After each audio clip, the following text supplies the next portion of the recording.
Okay, so let's start. Picture this. You've got these incredibly dense forests, rivers just snaking through mountains. It's ancient land. Yeah, and it's home to indigenous communities. People have lived there for centuries. This is Bastar, right? Southern Chhattisgarh, India. Stunning natural beauty, but also just packed with mineral wealth. It really is a place with such a deep history. Tribes like the Gond, the Maria, the Muria, they've kept their way of life going for generations. Oh. Very connected to the land. But here's the thing that hits you straight away when you look at the material we have. This beautiful place.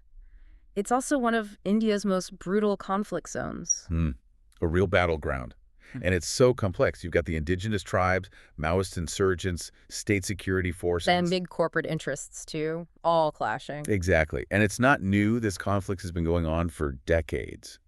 But what we're seeing now, particularly in 2025, it feels different, more intense somehow. Yeah, the stakes feel higher. And that's what we want to get into today. We've really spent time with the information you shared trying to, understand what is actually happening on the ground in Bastar right now. Yeah, trying to figure out who the players are, what's really driving this conflict. And why this story, which honestly feels overlooked a lot of the time, is just so critical. And digging in, one thing jumps out immediately. Yeah. The state, the Indian government, has a very specific goal right now. Okay. There's this major campaign. It's called Naxal-Free basically Naxal-Free India campaign. Right. And the declared aim is to eliminate the Maoists entirely.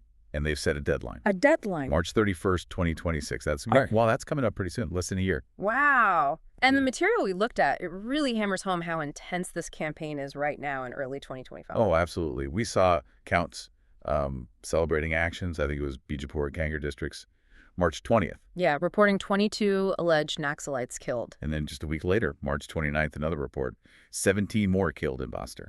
And significantly, that included 11 women. Yes. And the chief minister, Vishnu Deosai, he's been quite public about these figures, talking about over 325 alleged Naxalites killed, maybe 2,000 arrested or surrendered in a pretty short period. So the state's narrative is clear.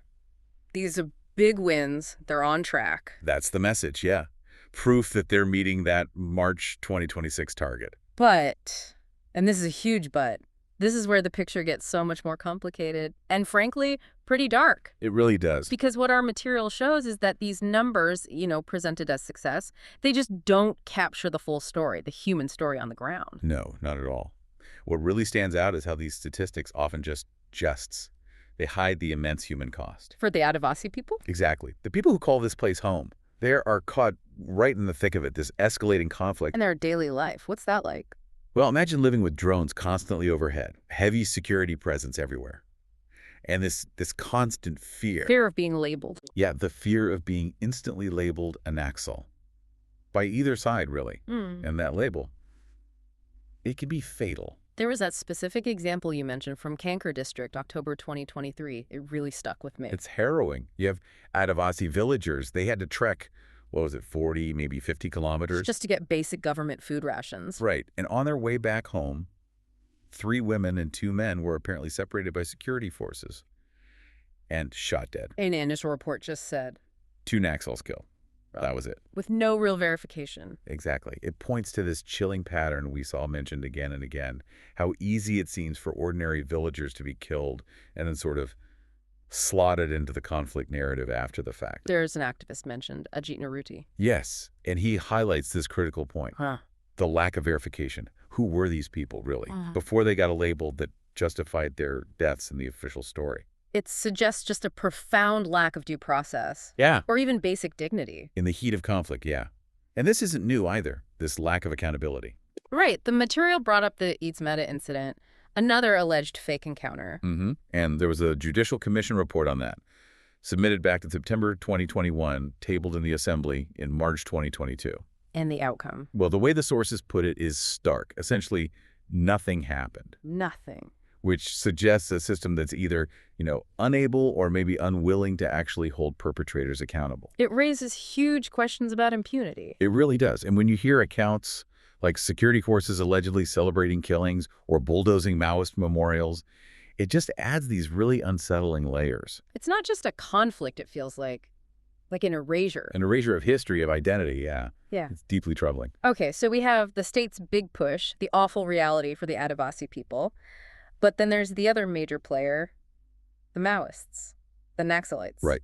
Their origins go way back. Yeah. Naxal-Free, West Bengal, late 1960s. And their stated goal. Initially, fighting for the marginalized.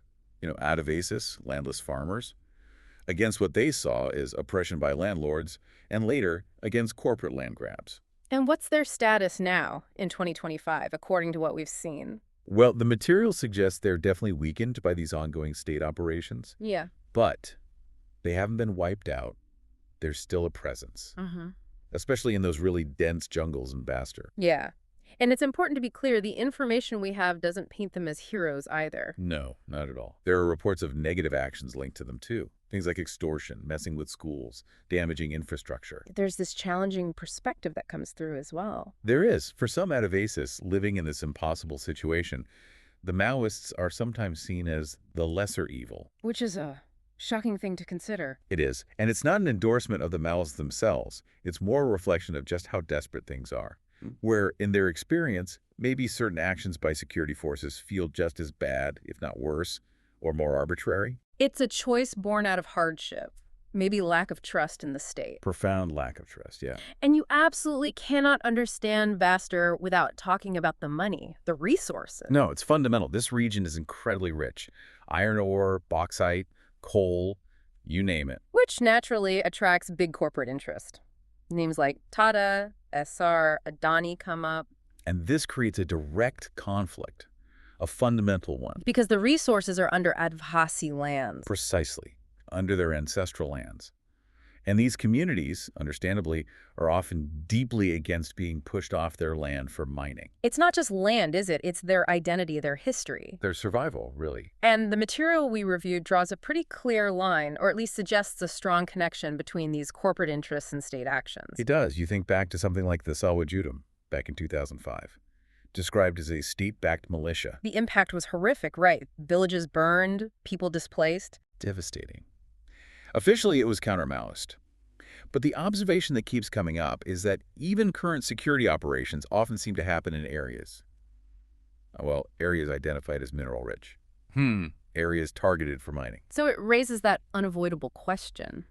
Is the main goal counterinsurgency? Or is it, at least partly, about clearing the path for resource extraction? And you see Adivasi resistance pushing back against this, like that peaceful protest in February 2022. Yeah, against a road project.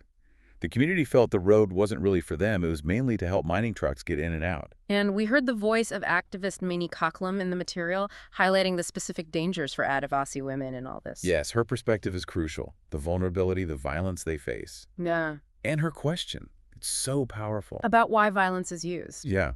If someone is suspected of being a Naxal, shouldn't the law just take its course? Why is violence, including sexual violence, apparently seen as necessary or somehow tolerated? It points to a real breakdown of the legal system right where it's needed most. So, looking at the state's overall strategy, it seems very heavily focused on force, military solutions. It does, and there's history here too, right?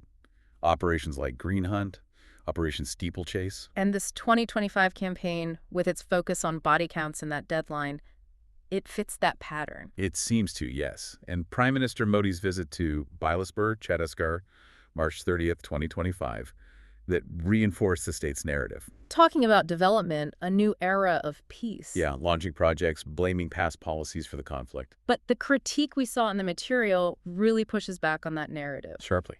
It asks, what kind of development are we talking about? Is it genuinely for the people living there, like schools, hospitals, basic services? Or is it mainly infrastructure, roads, transport that mostly helps the corporations getting the resources out? Exactly. And killing rebels. This perspective argues it just doesn't fix the root causes. The poverty, losing land, feeling ignored or harmed by the state. Those are the things that push people towards insurgency in the first place. Let's revisit those specific human stories again, because they say so much more than the official numbers. Tarmetla, Tumapuram, Morpali villages, back in 2005. Yeah, the accounts are brutal. 300 homes reportedly burned, 3 men killed, 3 women sexually assaulted, Yeah. allegedly by security forces and Salwa Judum. And didn't activist Swami Agnivesh get attacked trying to help? He did, Yeah. while trying to bring aid to those exact villages. And the terrible thing is, this isn't just history. The material stresses these issues, especially violence against Adivasi women. It's ongoing. It is. The pattern hasn't stopped. That cycle of violence and impunity seems to just keep turning. You see it in recent events, too, like that Kangar village protest in 2023. Villagers protesting a CRPF camp being set up in their forest. They were scared, right? Scared their land would become militarized, a conflict zone. And the response? According to the accounts, more camps, more drones, more fear, instead of actually addressing why the community was protesting. Which leads to what might be the most unsettling point in the material. How Bastar is described, almost like a blind spot.